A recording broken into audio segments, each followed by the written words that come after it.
한 사람이 17살에 노예로 끌려갔습니다. 그것도 12명 중 11번째 아들로서 아버지로부터 극심한 사랑을 받았던 사람이었습니다.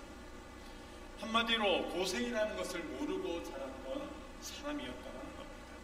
그런데 그 사람이 이 애굽이라는 그러한 곳으로 팔려가게 되었다는 겁니다. 누구에게 의해서 팔려갔습니까? 자기가 믿고 따랐던 형들에 의해서 이 사람이 애굽으로 종으로 팔려가게 되었다는 것입니다. 여러분, 얼마나 기가 막히겠습니까? 평소에 같이 밥을 먹고 함께 잠을 자며 함께 신앙생활하며 그렇게 지냈던 사람에게 이 뒤통수를 맞고 노예로 팔려가는 처지가 되었다는 겁니다. 여러분들이 이런 일을 당하면 여러분 어떻겠습니까? 여러분, 분해서 잠을 이루지 못할 것이라는 겁니다.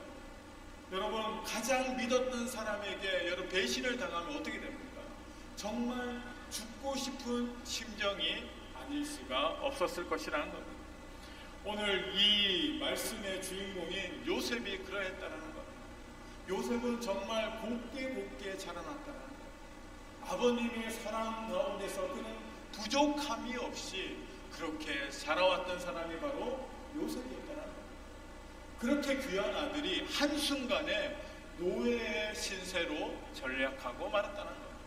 그것도 다름이 아닌 자기의 형들에게, 자기가 믿고 따랐던 형들에 의해서 자신이 노예로 달려가는 꼴이 되었다는 겁니다. 이런 모습을 보면 어떻습니까? 한마디로 비극이다라고 말할 수밖에 없다는 겁니다. 비극도 이런 비극이 없습니다. 왜 나에게 이런 일들이 벌어지느냐? 요셉은 하나님을 원망하고 형들을 원망하고 또한 부모님을 그리워하면서 그는 신세 한탄에 빠질 수밖에 없었을 것이라는 겁니다. 그런데 여러분, 어떻게 되었습니까? 우리는 이 내용을 잘 알고 있습니다. 요셉이 나중에 어떻게 될 것인지 이미 그 내용을 알고 있다는 겁니다. 하나님께서는 요셉을 그냥 내버려 두시지 않으셨다는 겁니다. 하나님께서 요셉이 노예로 팔려가게 하신 것은 하나님의 뜻이 다 있었다라고 성경은 말씀하십니다. 그래서 요셉은 13년의 세월이 흐른 후에 그는 애굽의 총리가 되었다는 겁니다. 왕 다음으로 가장 권력을 누리는 사람, 그 총리가 된 사람이 바로 요셉이다라고 말하고 있습니다.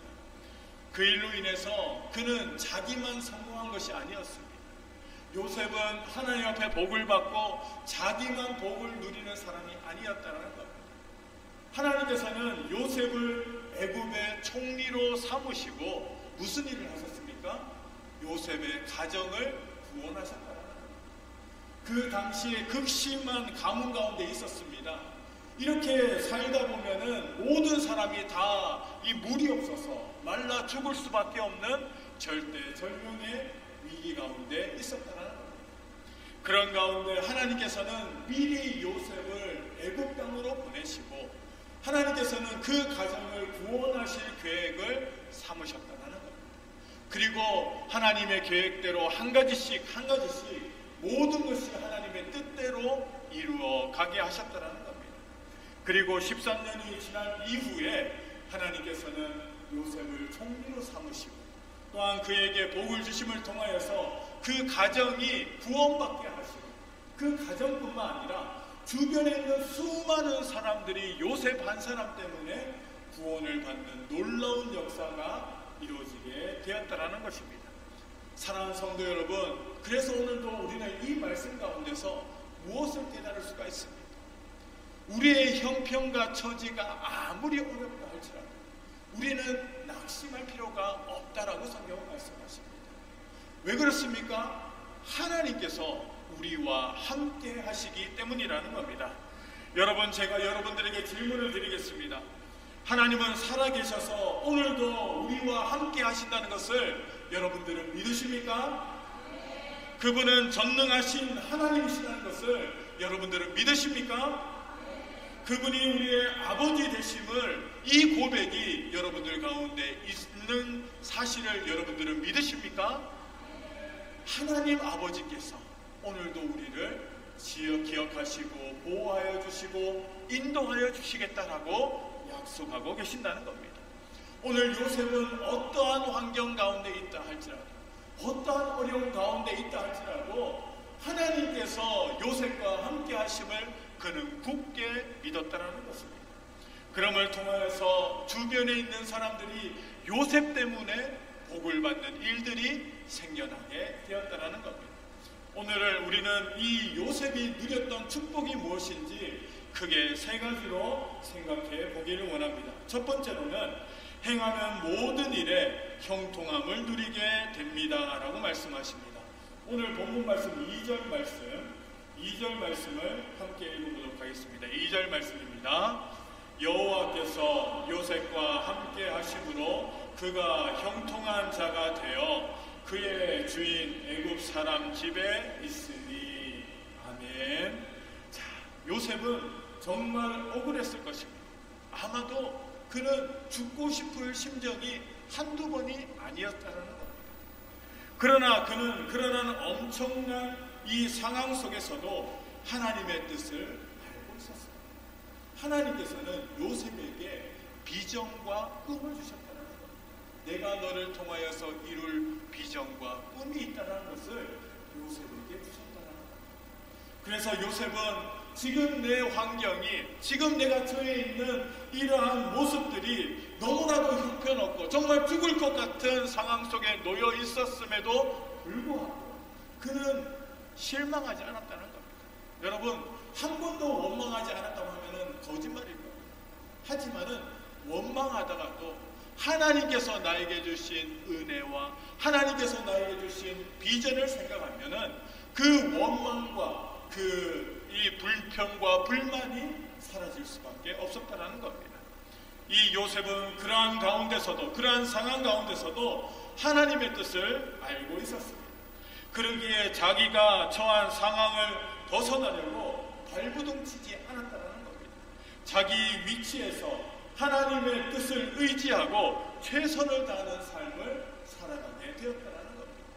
이 요셉은 노예 생활에서 벗어나기 위해서 몸부림쳤다라는 그러한 말이 없습니다. 말씀 가운데선 요셉이 내가 종살이하는 것을 내가 없애달라고 하나님 앞에 기도하는 모습이 나오고 있지 않다는 거예요. 그는 내가 이러한 처지에 처한 것은 하나님의 뜻이 분명히 있을 거라는 믿음이 있었다는 거예요.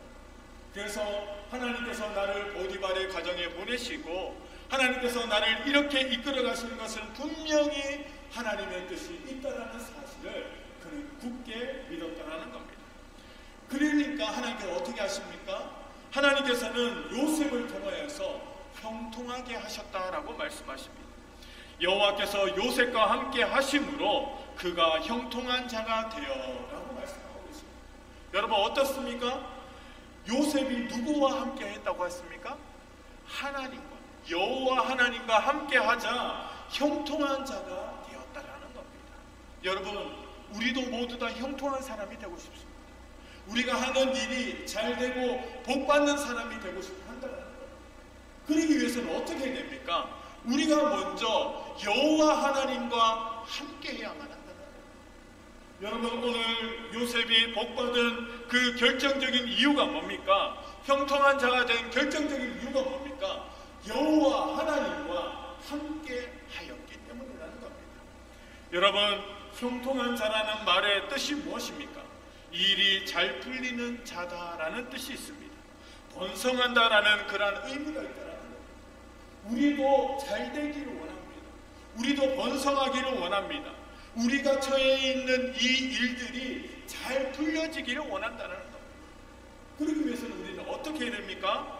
우리는 우리의 처지를 원망하고 불평해서는 안 될 것이다.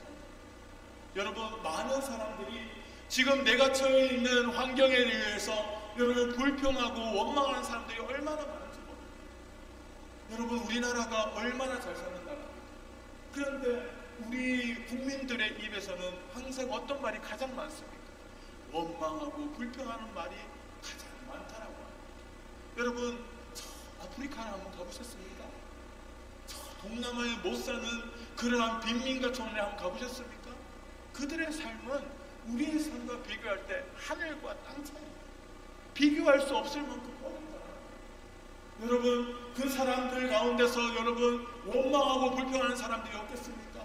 하지만 그 가운데서도 여러분 웃음을 잃지 않고 살아가는 사람들도 있다는 겁니다.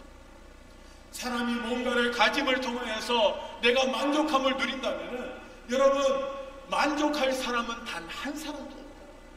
내 환경 처지만을 가지고 내가 행복한 사람이요, 내가 만족하는 사람이다라고 말할 수 있는 사람은 단 한 사람도 없다라는 것이라는 거예요.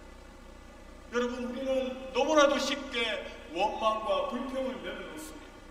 그런 가운데서 우리는 잘 되기를 원하지만은 끊임없이 나의 처지와 나의 형편에 대해서는 원망하고 불평하는 것이 바로 우리들의 모습이라는 것입니다. 여러분, 요셉은 어땠습니까? 그는 형님들에 의해서 이 애굽으로 노예로 팔려갔지만은 그가 처한 상황 가운데서 원망하거나 불평하지 않았다라는 거예요. 왜 그렇습니까? 하나님이 나와 함께 하심을 그는 믿었다라는 겁니다. 내가 아버지 집에 있을 때에도, 내가 좋은 옷을 입고 좋은 환경 가운데 아버지 집에 있을 때에도 하나님이 나와 함께 하셨지만은 내가 지금 노예로 팔려가서 노예 생활을 하며 이렇게 구박을 받고 살고 있었음에도 불구하고 하나님은 나와 함께 하신다는 믿음이 요셉에게 분명히 있었다라는 겁니다. 그런 가운데 요셉은 원망하지 않았습니다. 불평하지 않았습니다. 그는 하나님의 뜻을 구하였습니다. 하나님께서 나를 이 보디발의 집에 보내주신 것은 분명한 하나님의 뜻이 있다라는 그 믿음이 있었다라는 사실입니다. 그 가운데 요셉은 자기가 맡은 일에 최선을 다하는 사람이 되었다라고 성경은 말씀하십니다. 사랑하는 성도 여러분, 우리도 마찬가지입니다. 여러분, 우리의 환경과 처지를 불평하지 마시기 바랍니다. 왜 우리 가정은 이럴까? 왜 우리 가정은 이것밖에 되지 않을까? 왜 내 사업은 이렇게 풀리지 않을까? 왜 내가 직장에서 인정받지 못하고 승진하지 못할까? 여러분, 우리가 원망하고 불평할 수도 있습니다. 우리 사회가 불합리하게 돌아가는 일들 가운데서 여러분, 우리는 원망하고 불평할 수 있습니다. 하지만은 원망하고 불평해봤자 바뀌는 것은 아무것도 없다. 여러분, 내가 처해 있는 이 환경 가운데서 우리는 누구를 믿고 나아가야 할 줄로 믿습니까? 우리는 하나님을 믿고 나가는 믿음의 자세로 나아가야 할 줄로 믿습니다. 요셉이 원망하고 불평하지 않고 하나님을 의지하고 나아갈 때 하나님께서는 이 요셉과 함께 해주셨다라는 겁니다. 하나님께서 요셉과 함께 하자 어떤 일이 벌어졌습니까? 형통한 일들이 생겨나게 되었더라는 겁니다. 여러분, 오늘 나의 가정이, 오늘 나의 직장과 사업장이 어려운 가운데 있는 성도들이 있습니까? 여러 문제들로 인하여서, 내가 풀리지 않는 문제들로 인하여서 어려운 가운데 있는 성도님들 계십니까? 분명히 이 가운데도 있을 줄로 믿습니다. 여러분, 그럴 때 우리는 더욱더 어떻게 해야만 하겠습니까? 하나님 앞으로 나아가야 할 줄로 믿습니다. 하나님이 나와 함께 하심을 여러분 믿어야 할 줄로 믿습니다. 그때 하나님께서는 놀라운 축복으로 우리에게 형통의 복을 주실 줄로 믿습니다. 하나님께서는 믿는 자들을 그냥 내버려 두시는 하나님이 아니십니다. 하나님 앞으로 가까이 나오는 자를 하나님께서는 외면하시는 하나님이 아니시라는 겁니다. 하나님께서는 오늘도 믿는 자들에게 형통의 복을 주시는 분이시다라고 성경은 말씀하고 계십니다. 사랑하는 성도 여러분, 우리가 이 형통함을 누려야 할 줄로 믿습니다. 언제요? 하나님과 함께. 하나님과 함께 할 때 우리가 이 형통함을 누리는 줄 알고 어떠한 환경 가운데 있다 할지라도, 어떠한 처지에 우리가 놓여있다 할지라도 하나님 앞으로 더욱더 가까이 나가고 하나님의 손을 놓지 않고 하나님의 인도하심으로 믿음으로 살아갈 수 있는 저와 여러분들 되시기를 주님의 이름으로 축원합니다. 두 번째로는 요셉은 주변 사람들에게 인정과 사랑을 받는 사람이었습니다. 오늘 본문 말씀 3절에서 4절 말씀, 3절에서 4절 말씀을 함께 읽도록 하겠습니다. 함께 읽습니다. 그의 주인이 여호와께서 그와 함께 하심을 보며 또 여호와께서 그의 범사에 형통하게 하심을 보았더라. 요셉이 그의 주인에게 은혜를 입어 섬기에 그가 요셉을 가정 총무로 삼고 자기의 소유를 다 그의 손에 위탁하니. 아멘. 자, 오늘 말씀해 보니 요셉은 어떠한 복을 받았냐 하면은 주변에 있는 사람들에게 인정과 사랑을 받았다라고 말씀하십니다. 여러분, 사람은 누구나 다 사랑받기를 원합니다. 사람은 누구에게나 인정받고 싶은 욕구가 있다라는 거예요. 다른 사람에게 사랑받고 싶고 다른 사람들에게 인정받고 싶어 하는 것은 어떻게 보면 우리의 본성이다라고 말할 수가 있다는 겁니다. 그래서 우리가 조그마한 일, 잘한 일 있으면 어떻게 됩니까? 칭찬받고 싶어 하잖아요. 어린아이들이 학교에서 시험 봐서 100점을 맞으면 어떻게 됩니까? 가장 먼저 부모님에게 찾아온다. 그리고 시험지를 보여주면서 엄마 나 100점 맞았어. 엄마 나 100점 맞았다니까. 무엇을 지금 구하고 있는 겁니까? 칭찬을 구하고 있다. 잘했다 네 아들. 잘했다 내 딸. 네가 열심히 공부하니까 이렇게 되잖아. 넌 할 수 있어. 너 정말 친구야. 인정받기를 아이들이 원한다.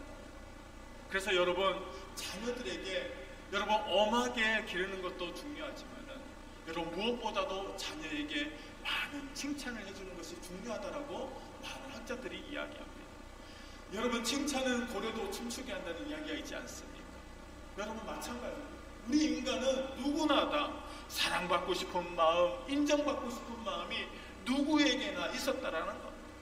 그렇기 때문에 우리는 교회 생활하는 가운데서도 마찬가지라는 거예요. 교회 생활할 때도 목사님에게 인정받고 싶고 장로님들, 권사님들, 그리고 우리 성도들에게 인정받고 싶은 것이 바로 성도들의 모습이라는 거예요. 그래서 끊임없이 사랑을 갈구하기도 하고 끊임없이 인정받기를 원하는 그런 우리들의 모습이라는 겁니다. 요셉은 누구에게 사랑을 갈구하고 누구에게 칭찬을 갈구하던 그러한 모습이 있었던 것이 아니라는 겁니다. 오늘 이 요셉은 자연스럽게 많은 사람들에게 사랑을 받고 인정을 받는 사람이 되었다는 겁니다. 여러분, 사람은 누구에게 내가 잘한 것을 인정받으려고 이야기하는 것이 너무나도 부끄럽다는 겁니다. 내가 이런 일들을 잘했으니까 나를 좀 칭찬해 주십시오. 이런 것은 바른 모습이 아니라는 거예요. 여러분, 자연스럽게 사랑받고 자연스럽게 인정받는 것은 그 사람의 삶의 모습 가운데 드러나오는 결과물이다라고 말할 수가 있다는 거예요. 오늘 요셉이 많은 사람들에게 사랑받고 인정받았던 이유가 무엇입니까? 그의 삶의 모습 가운데 그럴 만한 이유들이 있었기 때문이라는 거예요. 하나님께서는 요셉과 함께 하심을 통하여서 범사의 그를 형통하게 하셨다는 겁니다. 여러분, 우리는 어떤 사람과 함께 하고 싶습니까? 잘 되는 사람과 함께 하고 싶습니까? 실패하는 사람과 함께 하고 싶습니까? 잘 되는 사람과 함께 하고 싶다는 거예요. 그렇죠? 우리는 형통한 사람과 함께 하고 싶다는 겁니다. 보디발의 가정에도 많은 종들이 있었다는 겁니다. 왜 그렇습니까? 보디발의 가정은 이 왕의 호위무사와 같은 사람이었기 때문에, 호위대장과 같은 사람이기 때문에 많은 권력을 가지고 있는 가정이었습니다. 그리고 많은 종들을 거느리는 그러한 가정이었다는 겁니다. 이 보디발의 가정에 요셉 한 사람만 있었겠습니까? 더 많은 종들이 함께 있었다는 겁니다. 그런 가운데서도 요셉이 보석처럼 빛날 수밖에 없었던 이유가 뭡니까? 그가 형통했기 때문입니다. 그가 하는 일들이 형통하고 그가 하는 생각과 말과 행동들이 다른 사람들과 달랐기 때문이라는 겁니다. 어떻게 그렇게 할 수 있었습니까? 하나님이 함께 하셨기 때문이라는 겁니다. 여러분, 믿는 사람의 행동은 달라야만 하는 것입니다. 믿는 사람의 삶의 모습은 달라야만 한다는 것입니다. 아니, 어떻게 저렇게 해야 하지? 어떻게 저렇게 살아가지? 어떻게 저렇게 정직하게 살아가지? 우리는 믿지 않는 사람들에게 인정받는 삶을 살아가야 할 줄로 믿습니다. 오늘 요셉의 주변에는 많은 믿지 않는 사람들이 있었습니다. 그런 가운데서 그는 하나님과 동행함을 통하여서 형통한 자가 되었다는 겁니다. 그러니까 말하지 않아도 주변의 사람들이 몰려들기 시작합니다. 여러분, 내가 형통한 사람이 되면 여러분, 우리 주변에 사람들이 몰려들 수밖에 없습니다. 여러분, 사랑받는 사람이 될 수밖에 없습니다. 인정받는 사람이 될 수밖에 없다는 겁니다. 여러분, 내 주변에 사람이 없다면 여러분, 내가 형통하지 못한 사람이라고 생각할 수밖에 없다는 겁니다. 사람들이 나를 꺼려하고 사람들이 나를 피하는 모습을 보면 여러분, 뭔가 나에게 문제가 있다는 겁니다.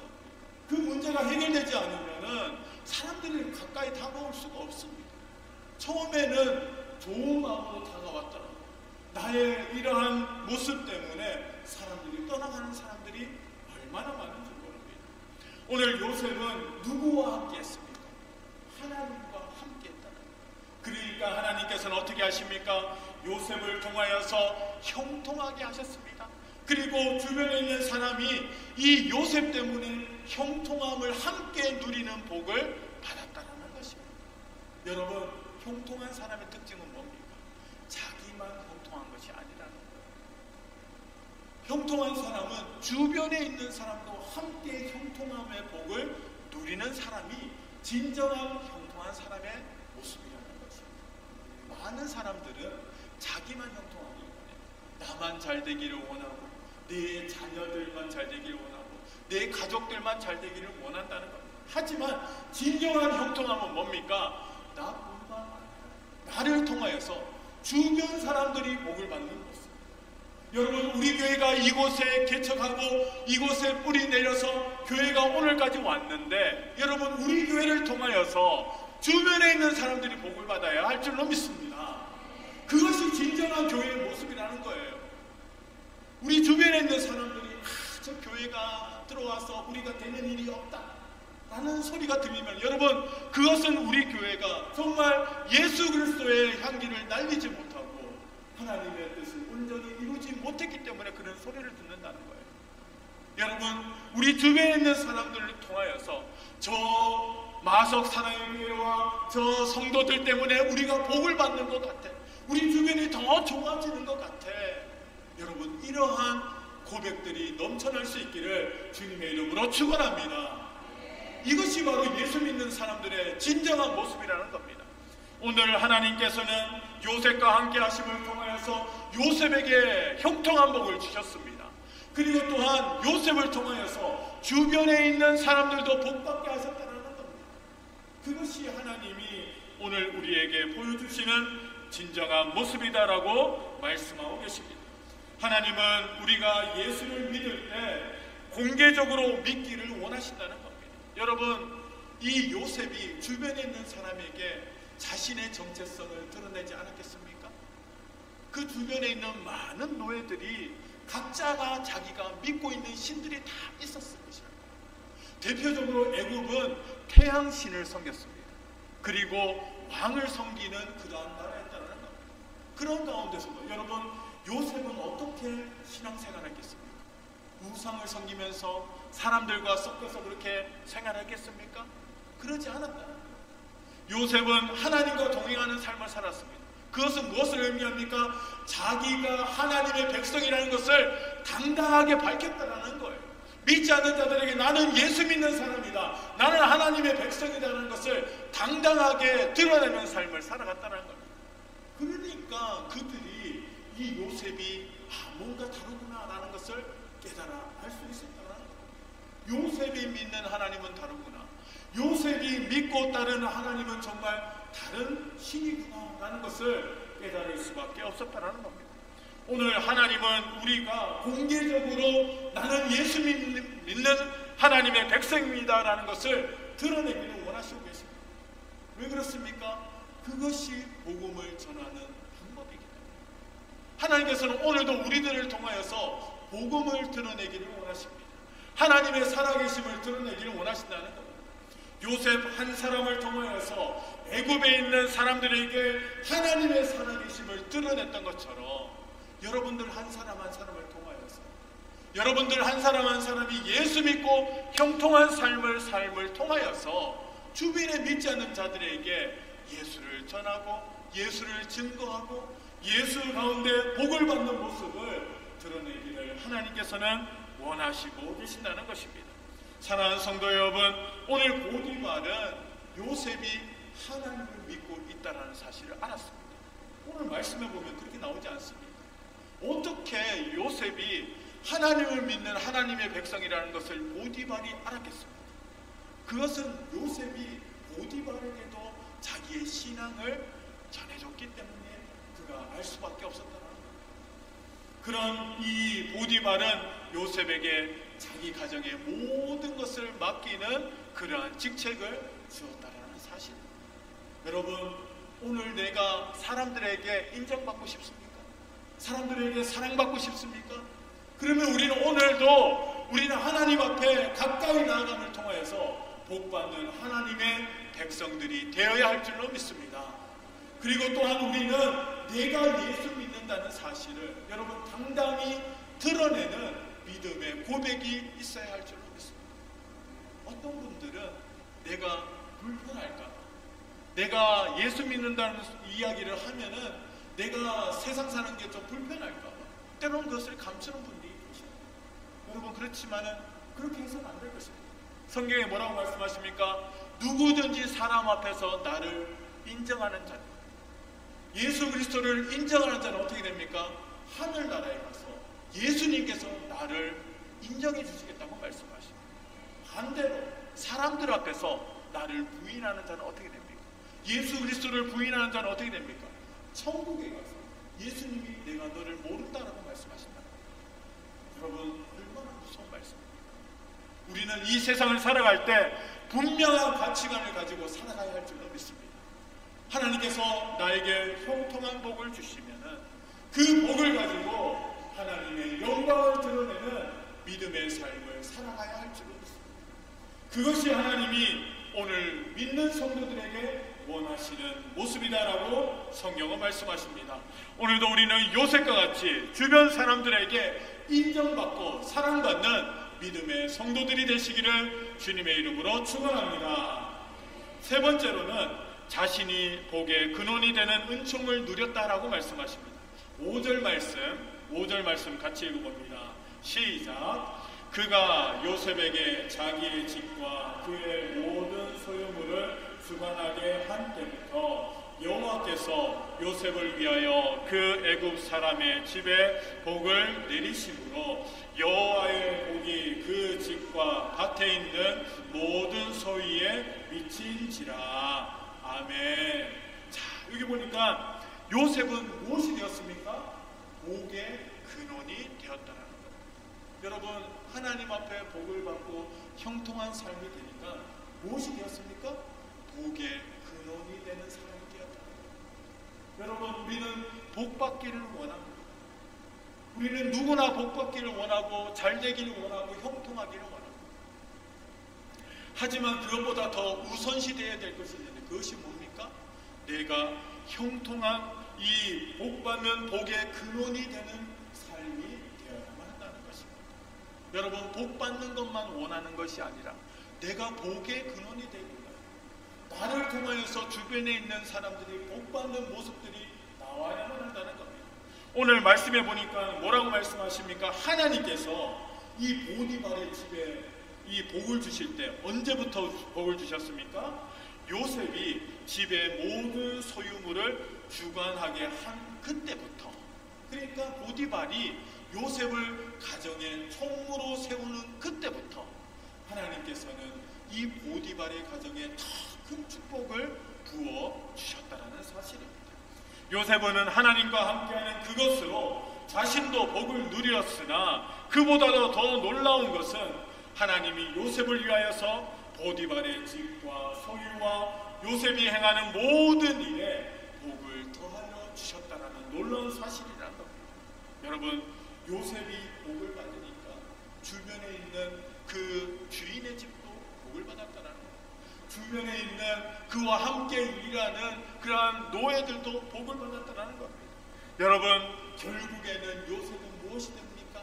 복의 근원이 되는 자가 되었다는 겁니다. 하나님께서는 보디발의 가정만 축복한 것이 아닙니다. 하나님께서는 요셉을 통하여서 애굽 전역을 축복하셨습니다. 애굽 전역뿐만 아니라 그 당시에 주변에 있는 나라들까지 모두 다 축복해 주셨다는 거예요. 누구 때문에요? 요셉 한 사람 때문에. 하나님께서는 요셉 한 사람으로 말미암아 그 주변에 있는 많은 사람들이 하나님의 복을 누리게 하셨다는 겁니다. 여러분, 요셉이 만약에 없었다면 어떻게 됩니까? 7년이라는 이 풍년 가운데 많은 사람들은 그 풍요함을 누렸을 것입니다. 하지만은 이 7년 대풍년 이후에 7년이라는 흉년 가운데 수많은 사람들이 목숨을 잃을 수밖에 없었을 것이라는 겁니다. 그런 이 7년 흉년을 대비한 사람이 누굽니까? 바로 요셉이었다. 그것을 대비하도록 지혜를 주신 분은 누굽니까? 바로 하나님이십니다. 여러분, 하나님께서는 요셉을 통하여서 애굽 땅뿐만 아니라 주변에 있는 수많은 사람들, 예수를 믿지 않고 하나님을 믿지 않는 사람들까지도 복을 받게 하셨다. 그것이 바로 하나님의 백성을 쓰시는 하나님의 방법이다라고 성경은 오늘도 우리에게 말씀하고 계십니다. 사랑하는 성도 여러분, 오늘 우리가 복의 근원이 되는 사람들이 되어야 할 줄로 믿습니다. 나만 복 받기를 원하는 기도하는 것이 아니라 하나님, 나를 통하여서 주변에 있는 사람들이, 우리 이웃들이, 우리 가족들이 복 받기를 원합니다. 예수 믿고 구원받는 복을 누리게 하여 주시고, 어려운 가운데 실망하고 낙심하는 가운데 희망을 얻을 수 있는 그러한 복을 받게 하여 주시옵소서. 그렇게 기도할 수 있는 성도들이 되어야 할 줄로 믿습니다. 그래서 성경은 우리에게 뭐라고 말씀하십니까? 이사야서 41장 10절 말씀에 보면은 이렇게 말씀하고 계십니다. 이사야서 41장 10절 말씀 우리가 함께 읽도록 하겠습니다. 시작. 두려워하지 말라, 내가 너와 함께 함이라. 놀라지 말라, 내가 네 하나님이 됨이라. 내가 너를 굳세게 하리라. 참으로 너를 도와주리라. 참으로 너의 의로운 오른손으로 너를 붙들리라. 아멘.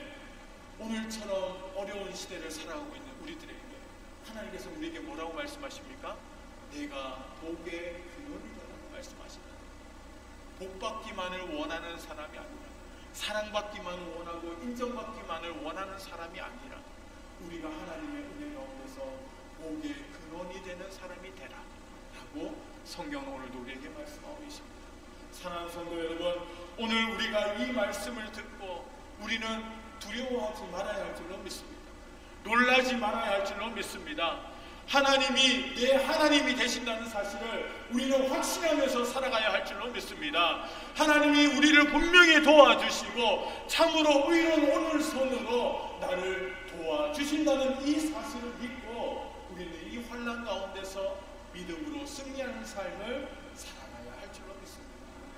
사랑하는 성도 여러분, 복의 근원이 되시고 우리가 이 세상에서 내가 정말 예수를 드러내는 삶, 사람들 앞에서 당당히 나의 믿음을 드러내는 삶을 살고 우리가 복의 근원이 되는 귀한 믿음의 성도 되시기를 주님의 이름으로 축원합니다.